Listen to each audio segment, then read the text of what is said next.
Okay, so when you're running an internet business and you're processing thousands of transactions, people's credit cards all over the country, all over the world, you have to learn how business works, how internet businesses work, and the threshold of transaction to fraudulent activity that happens just in the world of commerce all the time. What is and what isn't your fault? So you have to enable two-step verification, authentication. When people type their credit card into your website, you have a trusted, secured, HTTPS, which is HTTP secured S site that is an authority site, and it's connected to an authority credit card processor like PayPal or Stripe, for instance. So if you have people kicking back saying that you fraudulently charged them, that your website did, if they're on a recurring monthly subscription model, that's how you make revenue in the internet business. Based on every 100 transactions, what's the kickback? What's the activity? If it's over 1%, then it raises a red flag to these companies that will shut your account down, right? Because there are people that just sell crazy shit in the pornography world. I don't know. One time I used a credit card to buy something, and I was automatically signed up for some porn site, and it literally like charged $600 on my credit card. I'm at the bank disputing this. What's going on? I'm like looking like a fool here. It's because of fraudulent activity that was mostly done away with after 2008 and 9. But there's still, it's made these banks really tighten up their encryption and security and authorization steps. And I'm getting to this because this is very important.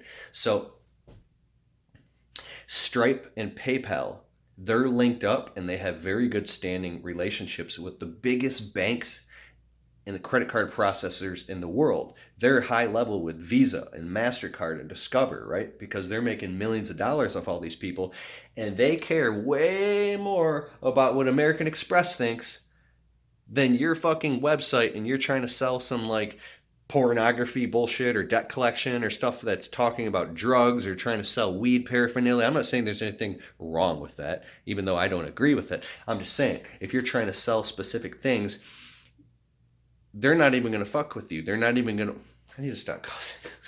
They're not even going to want to do business with you, and your word isn't law. And if anything happens, they'll shut you down because they care about what the privacy policy in GDPR, General Data Protection Regulation, which went worldwide last year. You got to know about that stuff too. This is very important to have on your website, especially when you're collecting money and you're collecting people's data. What are you going to be doing with that data? So you have to have privacy policies, terms of use, right? This is all legal internet shit that is up to par because they're going off not the recommendation, but the policies of the big banks.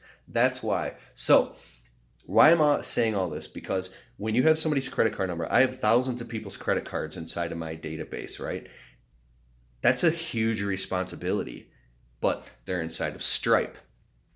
If you're recharging people's credit card, they checked off a box for they acknowledged the terms of use and agreements upon signing up for your monthly $97 a month membership. Here's what happens if you have two-step verification enabled. It's an encrypted security code that stops people from fraudulently using your credit card, somebody's credit card. Month one, they'll buy something from your website and then they'll sign up for a monthly subscription. What happens in 30 days? The auto bill process starts. Well, in 30 days, it will try to bill their credit card automatically. They're out working, they're sleeping, they're eating, and it's just going to happen on autopilot in the background. What's going to happen is the card is going to reject the transaction and it's going to come back declined because it's a security feature on the credit card. So you want to turn off this two-step verification inside of Stripe so you can continue to keep charging money off their card. But wait a second, that goes in the face of everything that I just said. You want two-step verification on so you can have the highest trusted level of secured site so you can collect people's credit cards. So what I'm talking about, there's a gray area you have to fit right in between, but still be on the up and up. And you are on the up and up.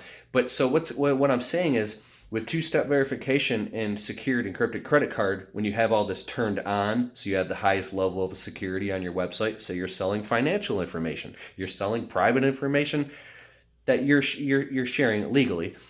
What I'm saying is you want that turned on because this is high-level shit. But in the world of the internet, you're going to have to sacrifice a little bit of quality for more quantity. Your your bounce back rates, your declines, and your fraudulent activity is going to go up 1% or 0.5% based on every 1,000 transactions because you turn those things off. But that's just the nature of the game. So that's why it's important to be on the up and up, have a professional website, privacy, terms of use, GDPR regulated, and all that. So when you build a relationship with Stripe and PayPal and these companies, and then something happens and they do have to look at your account, instead of shutting you down, you have a good long-standing billing, and then you have an argument, you have a case, and then they'll go in your favor. So I know that was a really long, drawn-out thing. It makes a lot of sense. But did it make sense? It does make sense, yeah. So everything that I just said for like 5.5 minutes straight, you got to know all that shit. So when this happens to you, you go, oh, that's that thing that Keith talked about. Okay, it's not a big deal, right? So, well, you were saying earlier too, like you thought that your percentage of how you were getting declined potentially on some things, you were freaking out about it, but you talked to another friend who had way more, and you realized like it was actually no big deal. Yeah, I was freaking out because I had 2 people last month. This never happens. There's fraudulent activity saying I wasn't authorized and I charged their credit card. My website did, but I have proof and documentation and everything that shows that they signed up for my monthly thing, right? Then you called your friend. And I called my friend. He's like, I had 14 of those bitches last month. I'm like, 14? He's like, how many did you get? 50? I'm like, no, like 2. He's like, you're laughing at me. Right? But you don't know what you don't know. You don't know, right? So, because he's part of that $25,000 monthly group, a year group, that said these are internet millionaires. They're doing millions of dollars online, is what I'm saying, and that happens to them all the time. It's a completely normal thing. So, that's my whole point of that. All right, peace.